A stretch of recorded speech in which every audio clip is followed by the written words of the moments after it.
السلام عليكم ورحمة الله وبركاته. معكم أحمد حسن وفيديو جديد من قناة أهلاوي الأبد. اللي بيشجع الأهلي وهو بيكسب بس ما يشجعوش، يبطل يشجعه.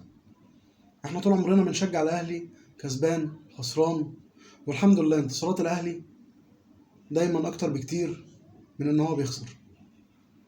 فاللي بيشجع الأهلي وقت انتصاره ومكسبه يروح يشجع المنافس بيشجع كده.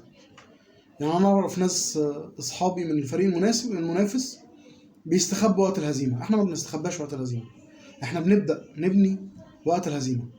اتغلبنا من صن داونز 5 تاني مشكلة، مش نهاية العالم.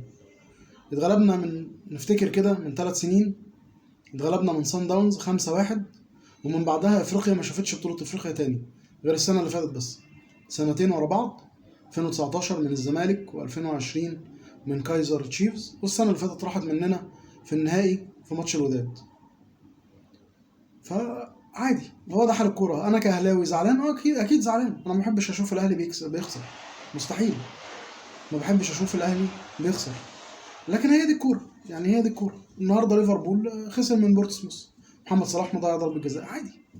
مش هي دي نهايه الكون، مش هي دي اللي هنقف عليها ونبتدي نهاجم في المدرب والمدير الفني والاداره. لا لا، نقف ونبني. دايما الاهلي بيقف يعمل وقفه ستوب ونبني. ان شاء الله السنه دي عندنا الدوري باذن الله، الاهلي يكسب الدوري السنه دي، وبننافس على الكاس السنه اللي فاتت، واكيد هننافس على الكاس السنه دي. هيبقى الموسم بتاعنا محلي السنه دي عادي، مفيش مشكله. ندي فرصه لباقي الفرق ان هي تقدر تعمل حاجه، لان الاهلي خلاص يعني بصراحه انه خرج بنسبه كبيره جدا. الاهلي عنده 4 نقط، عنده ماتشين مع الهلال في مصر ومع الوطن الكاميروني في الكاميرون 6 نقط، هناخد 6 نقط هنبقى 10.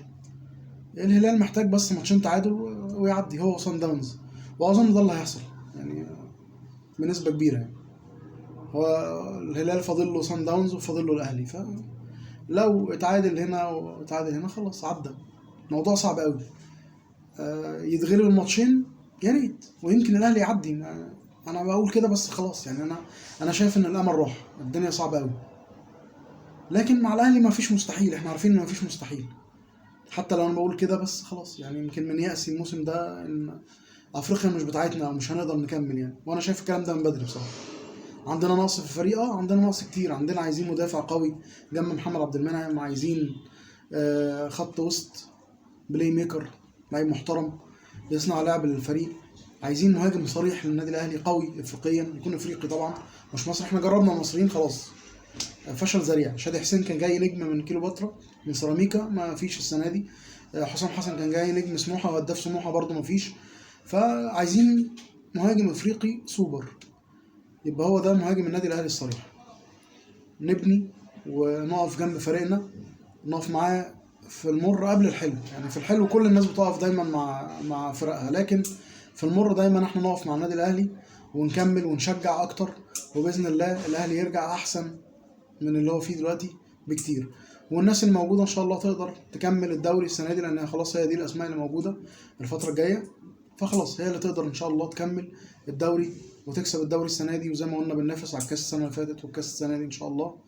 وان شاء الله يطلع موسم قوي جدا للنادي الاهلي. اشوفكم على خير باذن الله. السلام عليكم.